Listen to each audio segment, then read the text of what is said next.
Welcome students. हमने तीनों domains पढ़ी और उसमें 6 किंगडम पढ़े, लेकिन किसी में भी वायरस का जिक्र नहीं आया। तो जो वायरस का स्टेटस है, आज हमने इसके बारे में पढ़ना है कि आया इसको किसी किंगडम में क्लासीफाई किया भी जाता है या नहीं। अगर नहीं किया जाता तो उसकी क्या वजूहात हैं। तो स्टेटस ऑफ वायरस के बारे में बोर्ड में अक्सर सवाल आता है कि वायरसेस की जो क्लासिफिकेशन है वो किस किंगडम में की जाती है। अगर या ये सवाल आ जाता है कि वायरस की जो क्लासिफिकेशन है वो किसी भी किंगडम में क्यों नहीं की जाती, तो उन सारे सवालात के जवाब यहाँ पे हमें मिलेंगे। आज का हमारा लेक्चर है status of virus in classification, यानी कि क्लासिफिकेशन में वायरस का मकाम। Viruses are ultra microscopic creatures that are at the borderline of living and non living। यानी कि जो वायरसेस हैं ये इंतहाई छोटे अल्ट्रा माइक्रोस्कोपिक मखलूक़ात हैं। अब देखें, हमने इसको क्रिएचर बोला है, हमने इसको ऑर्गेनिज्म नहीं बोला, ठीक है ना, क्योंकि इनमें ज़िंदगी मौजूद ही नहीं होती। ठीक है, तो इसलिए हम इन्हें क्रिएचर बोलते हैं। ठीक है, कोई भी पार्टिकल बोलते हैं, इनके लिए लफ्ज़ होता है वो पार्टिकल होता है, ज़र्रात का लफ्ज़ इस्तेमाल होता है इनके लिए। लिविंग ऑर्गेनिज्म का जो लफ्ज़ है वो इस्तेमाल नहीं होता। ठीक है, तो इनको ये अल्ट्रा माइक्रोस्कोपिक हैं, यानी कि बहुत ही छोटे ज़रात हैं, बहुत ही छोटी मखलूक हैं। ठीक है, इन्हें हम इलेक्ट्रॉन माइक्रोस्कोप से, जो एडवांस किस्म है माइक्रोस्कोप की, उससे देखते हैं। They are acellular. ठीक है, ए जिस लफ्ज़ के साथ भी आ जाए अब बायोलॉजी में, तो ए जिस लफ्ज़ के शुरू में आ जाए तो उसका मतलब होगा एब्सेंट। ठीक है ना, ए का मतलब एब्सेंट, तो सेलुलर मतलब सेल, यानी कि इनमें सेल नहीं होते। ये ए सेलुलर है, यानी कि ये सेल से मिलकर नहीं बने होते।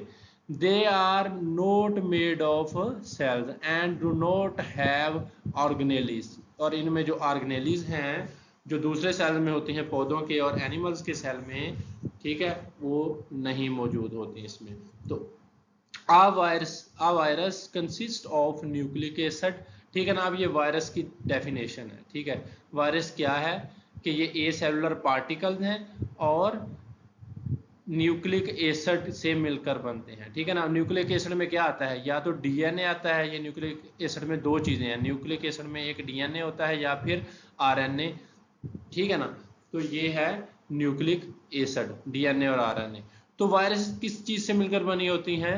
न्यूक्लिक एसिड से। ठीक है ना, आरएनए या डीएनए से, और surrounded by a protein coat, यानी कि आरएनए और डीएनए के ऊपर क्या होगा, प्रोटीन का एक कोट मौजूद होगा। ठीक है ना, प्रोटीन का एक खोल मौजूद होगा।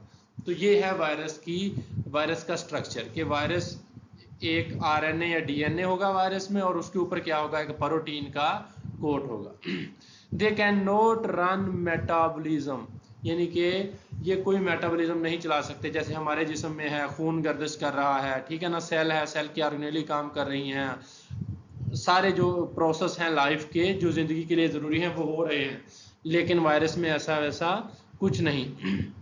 For the synthesis of their proteins and to increase in number, viruses become parasites in organisms. अब देखें, इतनी बीमारियां फिर ये कैसे फैला सकती हैं अगर ये जिंदा नहीं है। तो जो सेल के बाहर हैं ये बिल्कुल डेड हैं, ये पार्टिकल हैं, ज़रात हैं, जिस तरह मिट्टी के ज़रात लगा लें आप, तो इस तरह होते हैं। लेकिन अपनी तादाद को बढ़ाने के लिए, अपनी प्रोटीन की तैयारी के लिए, ठीक है, जो इनका प्रोटीन का खोल है उसकी तैयारी के लिए ये क्या करती हैं, ये जो दूसरे जानदार हैं, ठीक है, जैसे प्लांट्स हैं, ठीक है, और दूसरे जानवर या बैक्टीरिया होंगे, उनमें पैरासाइट बनकर जाएंगी। ठीक है ना, उनमें पैरासाइट, अब पैरासाइट वो ऑर्गेनिज्म होते हैं जो दूसरे जानवरों के जिस्म पर रहते हैं, जानदारों के जिस्म पर, और बदले में उनको नुकसान पहुंचाते हैं और अपनी क्या ले लेते हैं, वहां से अपनी फूड वगैरह ले लेते हैं। अब ये वहां पर जाएंगी, अपनी प्रोटीन की तैयारी करेंगी। ठीक है ना, जब ये किसी जानदार के जिस्म के अंदर चली गई ना, फिर क्या है, ये नुकसान पहुंचाती हैं। ठीक है, तो ये पैरासाइट बन जाती हैं ऑर्गेनिज्म में, पौधों में, एनिमल्स में और बैक्टीरिया में। ठीक है, तो ये है वायरसेस की डेफिनेशन कि ये ए सेलुलर पार्टिकल हैं और इनमें कोई ऑर्गेनेली नहीं होती। तो इनका स्ट्रक्चर क्या है कि इनमें डीएनए या आरएनए मौजूद होगा और उसके गिर्द क्या होगा, प्रोटीन का खोल होगा। Viruses are not included in the classification system. Viruses को किसी भी क्लासिफिकेशन सिस्टम में शामिल नहीं किया जाता because they lack any of the characteristics of the 3 domains of life, क्योंकि इनमें जो 3 डोमेन हमने पढ़ी हैं, डोमेन आर्किया पढ़ी है, डोमेन बैक्टीरिया पढ़ी है और डोमेन यूकेरिया पढ़ी है, उनमें जितने भी किंगडम है, जितने भी ऑर्गेनिज्म है, उनकी कोई खसूसियात इसमें नहीं पाई जाती वायरसेस में। इसलिए हम इनको 5 किंगडम क्लासिफिकेशन सिस्टम में तकसीम, किसी भी डोमेन में इनकी क्लासिफिकेशन है, दर्जाबंदी है, वो नहीं करते। तो आपको मालूम होना चाहिए, अगर आपसे सवाल पूछ लिया जाए कि वायरसेस की क्लासिफिकेशन किसी भी किंगडम में क्यों नहीं की जाती, तो हम कहेंगे क्योंकि इनमें ज़िंदगी ही मौजूद नहीं है, इनमें 3 डोमेन्स हैं जो लाइफ की, उनकी कोई भी खसूसियत मौजूद नहीं है। अब यहाँ पे आपको 2 कॉमन वायरसेस हैं जो आम वायरसेस हैं वो दिखाई गई हैं। ये एक बैक्टीरियोफेज है, ये लेफ्ट साइड पे है जो, ठीक है ना, ये वाली। बैक्टीरियो का मतलब होता है बैक्टीरिया और फेज का मतलब होता है टू ईट, यानी कि जो बैक्टीरिया को खाएंगी, वो वायरसेस जो बैक्टीरिया को खाएंगी उन्हें हम बैक्टीरियोफेज बोलते हैं, ठीक है ना। वायरसेस विच अटैक बैक्टीरिया, जो बैक्टीरिया पे अटैक करेंगी उनको खाएंगी, वो बैक्टीरियोफेज। एंड राइट साइड पे ये है आपकी इन्फ्लुएंजा वायरस, ठीक है ना, ये जो फ्लू वगैरह काज करती है, तो ये इन्फ्लुएंजा वायरस है। अब वायरसेस के अलावा भी कुछ पार्टिकल्स हैं जो बीमारियां काज करते हैं, वो भी पार्टिकल्स ही हैं, ठीक है ना, लेकिन वो वायरसेस से थोड़े से मुख्तलिफ हैं। अब वायरस की आपने पढ़ी है कि वायरस डीएनए या आरएनए होगा वायरस में, और उसके जो बैरोनी साइड है उस पर प्रोटीन का एक खोल होगा। लेकिन 2 और तरह के भी पार्टिकल हैं, लेकिन वो स्ट्रक्चर में मुख्तलिफ हैं, लेकिन बीमारियां बहुत फैलाते हैं। उनमें हैं प्रायोन्स एंड वायरॉइड्स, ठीक है ना, ये भी है। They are also acellular particles, यानी कि ये ए सेलुलर है, इनमें सेल मौजूद नहीं, ये सेल के मिलकर नहीं बने। And are also not included in classification system. अब जो वायरसेस हैं उनकी क्लासिफिकेशन भी किसी सिस्टम में नहीं की जाती, और जो प्रायोन्स हैं और वायरॉइड्स हैं इनकी भी किसी भी किंगडम में क्लासिफिकेशन नहीं की जाती किसी भी डोमेन में। प्रायोन्स का स्ट्रक्चर पढ़ते हैं, क्या है। Prions are composed of protein only, ठीक है ना। अब जो प्रायोन्स होगा, पी से याद रख लें, प्रायोन्स के पी से, कि इनमें क्या होगी, सिर्फ प्रोटीन होगी। अब वायरस में क्या था कि एक तो प्रोटीन, एक तो आरएनए या डीएनए होगा और ऊपर एक प्रोटीन का जो था वो खोल था, ठीक है ना। लेकिन यहाँ पे क्या है, प्रायोन्स में सिर्फ प्रोटीन है। और जो वायरॉइड्स हैं उसका स्ट्रक्चर क्या है कि are composed of circular RNA only. इसमें क्या होगा, अकेला आरएनए होगा और वो सर्कुलर होगा, यानी कि गोल होगा, ठीक है ना। तो अब आपको वायरस का स्ट्रक्चर मालूम हो गया कि वायरस के जो हैं, जो आरएनए या डीएनए होगा और ऊपर एक प्रोटीन का क्या होगा, कवरिंग होगी, खोल होगा। जो प्रायोन्स हैं वो सिर्फ प्रोटीन की मिलकर बनी होगी, और जो वायरॉइड्स हैं वो सर्कुलर आरएनए होगा, गोल आरएनए होगा, ठीक है। तो ये आपको इनमें वायरसेस में, प्रायोन्स में और वायरॉइड्स में फर्क मालूम होना चाहिए। तो ये सारे बीमारियां फैलाते हैं। Both these particles cause infectious diseases. अब ये सारे दोनों जो पार्टिकल हैं, प्रायोन्स और वायरॉइड्स, ये क्या हैं, बीमारियां फैलाते हैं। In certain plants they are also a cause of cancer. तो बहुत सारी जो वायरसेस हैं जो वो कैंसर का भी सबब बनती हैं। तो ये था वायरसेस के बारे में कि वायरसेस किस तरह हैं, उनकी क्लासिफिकेशन किसी सिस्टम में क्यों नहीं की जाती, क्योंकि वो उनके पास कोई इस तरह की सेलुलर मशीनरी नहीं होती जिस तरह दूसरे ऑर्गेनिज्म के पास होती है। वो ए सेलुलर हैं, ये पार्टिकल्स हैं, ये आउटसाइड द बॉडी, किसी भी आउटसाइड द बॉडी ये क्या है, नॉन लिविंग है। लेकिन इनकी मशीनरी तब एक्टिव होती है जब किसी एनिमल्स के या ऑर्गेनिज्म के जिस्म के बॉडी के अंदर जाते हैं, ठीक है, तब इनकी मशीनरी एक्टिव होती है, अपनी प्रोटीन की तैयारी करते हैं किसी भी पौधे में या बैक्टीरिया में या एनिमल में जाके, ठीक है। आगे फेमस वायरस है कोरोना वायरस, आप सब इसको जानते हैं, इसमें से सवाल आ सकता है क्योंकि ये अभी इसका दौर चल रहा है कोरोना वायरस का। तो इसकी हमने पढ़ना है तारफ़ के इंट्रोडक्शन की, किस क्या है ये बीमारी का तारफ़ क्या है, बीमारी ये वायरस क्या है, और उसके बाद इसका पढ़ना है हमने कि ये फैलती किस तरह है, फैलाव कैसे है इसका, स्प्रेडनेस। उसके बाद हम इसके सिम्टम्स पढ़ेंगे, अलामात, और उसके बाद उसका ट्रीटमेंट पढ़ेंगे, इलाज या बचाव, ठीक है। Corona virus is a virus identified in late 2019 in Wuhan, China. यानी कि चाइना में 2019 के आखिर में क्या है, इसकी ये जो बीमारी है, ये वायरस है, ये दरियाफ्त हुई। It caused a pandemic of respiratory illness called कोविड-19। यानी कि इसने जो सांस की बीमारी की एक वबा फैला दी, पेंडेमिक वबा को बोलते हैं, ठीक है।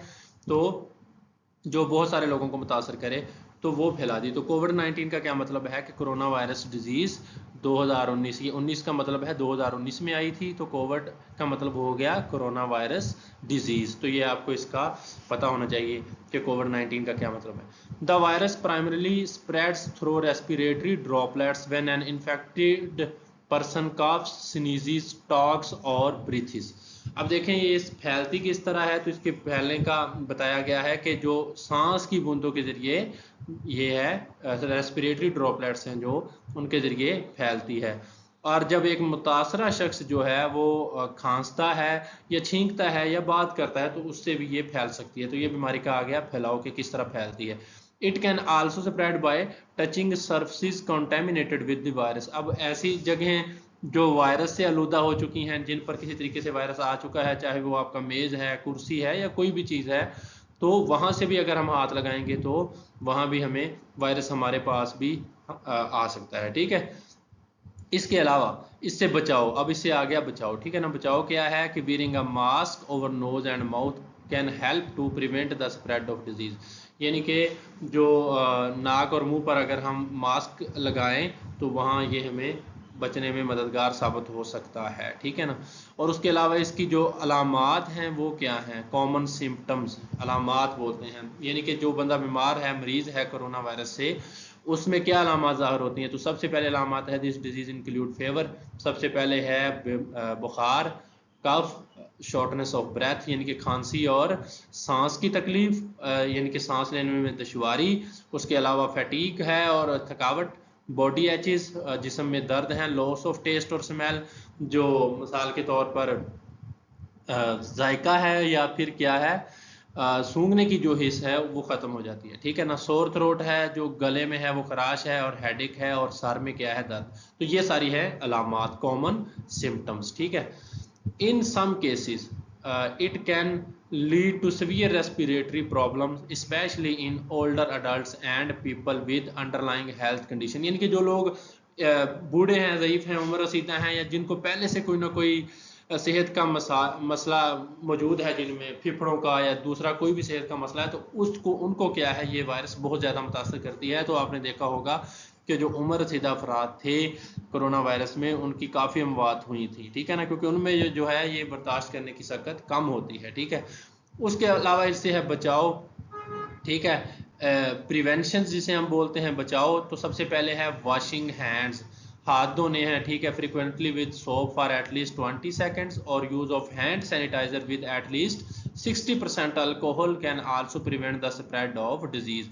यानी कि अगर आप साबुन से 20 सेकंड तक हाथ धोएं या फिर आप 60% अल्कोहल का जो है वो सैनिटाइज़र बनाकर रख लें, उसको इस्तेमाल करें, तो ये उससे भी क्या है ये वायरस से जो पार्टिकल हैं वो आपके जिस्म पर यूज़ करेंगे हाथों वगैरह पर, तो वहाँ से ये जा सकते हैं।